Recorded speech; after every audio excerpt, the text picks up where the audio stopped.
شكونه جيفري أبستين وعلاش القضية متاعو مازالت من أخطر ملفات العصر؟ هذا اللي باش تشوفوه معانا في حلقتنا اليوم.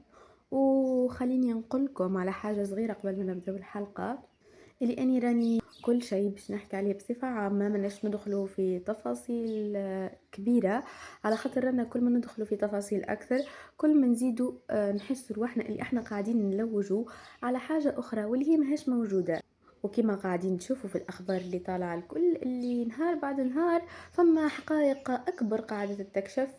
جيفري أبستين هو رجل أعمال أمريكي، كان مدرس رياضيات عادي على الآخر، وفجأة وبدون سابق إنذار طلع ولا ملياردير بلا مصدر ثروة واضحة، لكن بتعامله مع رؤساء أمراء وحتى رجال نفوذ كبار في العالم. وأبستين توجهت له اتهامات باستغلال القاصرات والاتجار الجنسي، وهي قضايا موثقة قضائيا ومهاش مجرد إشاعات، كما فما برشا إشاعات قاعدة تطلع. وحاجة أخرى بين قوسين، راهو فما برشا تصاور طلعت ماهاش حقيقية ومعمولة بالذكاء الاصطناعي. دونك سي أبستين هذا شري جزيرة، والجزيرة هذه عندها برشا أسماء، فيهم اللي يسماها جزيرة المتعة، فيهم اللي يسماها جزيرة الشياطين، واللي يسماها جزيرة الانحراف، وبرشا تسميات أخرى، وكل مرة يطلعوا باسم جديد. الجزيرة هذه هي مركز الغموض اللي يمتلكه أبستين، وهي جزيرة خاصة في جزر العذراء الأمريكية، وغادي مسمينها عندهم هي ليتل سانت جيمس.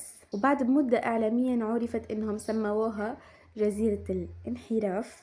كانت مسكرة بالكامل وعاملين عليها حراسة مشددة، وديما عندها استقبال خاص لطائرات خاصة بشكل دائم. وخليني نعطيكم تعريف بسيط على الجزيرة، اللي هي فيها كل ما هو محرم محلل، وهذا جيفري أبستين.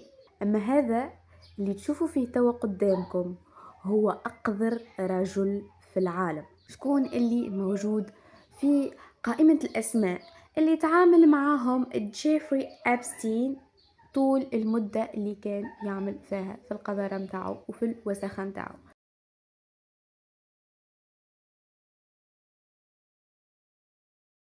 كما قلت لكم، دون الأسامي اللي تكشفت الكل، فما أسامي مازالت مخفية، فما برشا تفاصيل مازالت غامضة.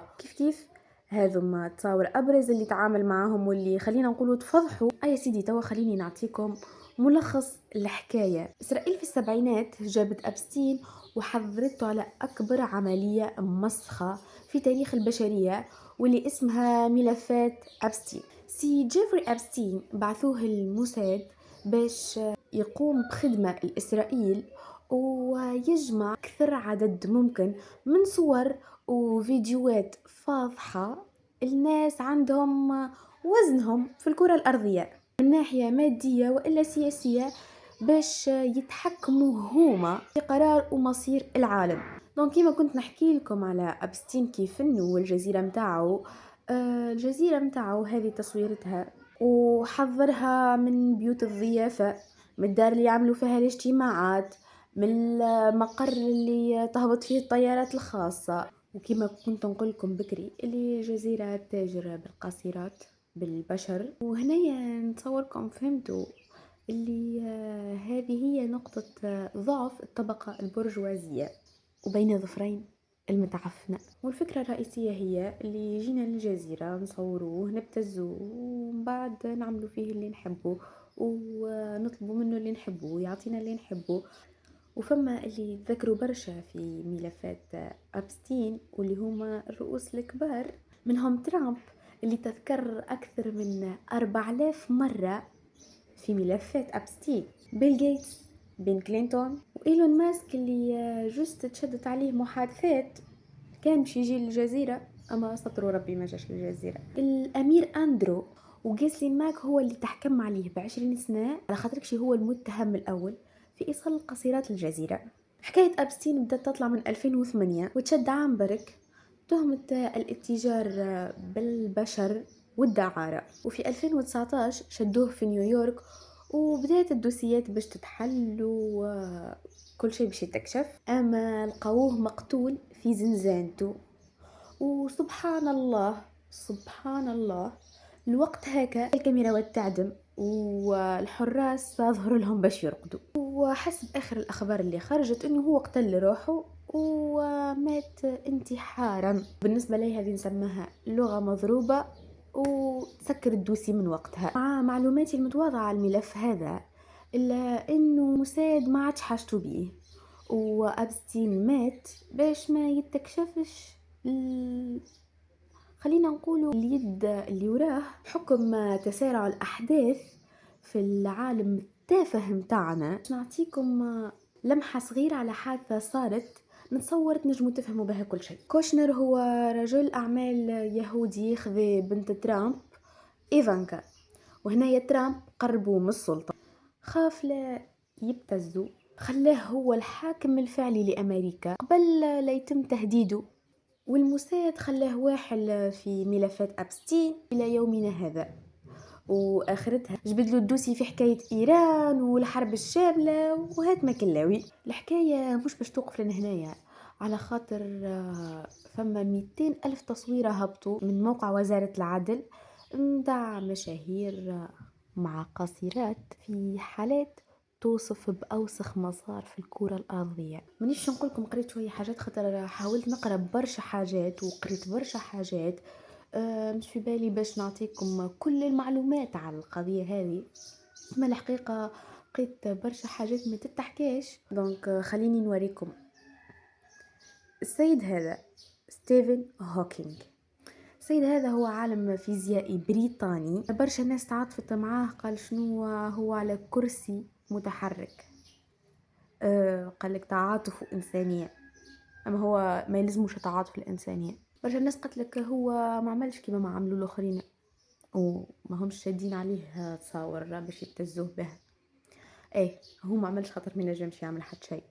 اما ابسط حاجه اللي عملها انه ياخذ في النخاع الشوكي متاع الصغار اللي قاعد تجي الجزيره هاكي، او اللي قاعدين يخطفوا فيها ويجيبوها للجزيره هاكي، ويدق فيه الروح. عمره 21 عام، قالوا له راك باش تموت بعد عامين 4 سنين دو ماكسيموم.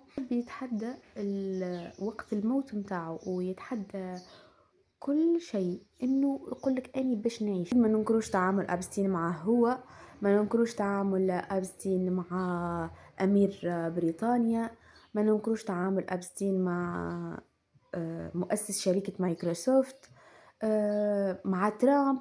رغم هذا الكل وبالتصاور وبالشهايد الكلها، اللي انه ترامب خاطر هو اول واحد طلع وصرح وقال لك اني ما تعاملتش مع ابستين. والفيديو متاع الطفله كيما باش تشوفوه توا.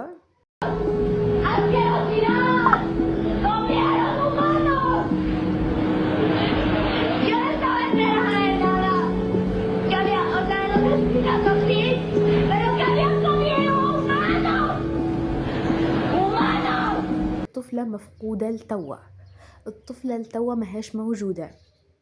فما طفل اخر تقريب كي يجوا يسالوه ولا حكايه ما يحبش يصرح بحتى شيء، فالحقيقه عنده الحق يخاف على روحه. وبعد هالهم اللي صاير هذا الكل للاسف نزلنا في تبعيه لهم. حسب رايكم كان حقائق مرعبه بالدرجه هذه وصلت اتفضحت، حسب رايكم شنو مازال مخبي؟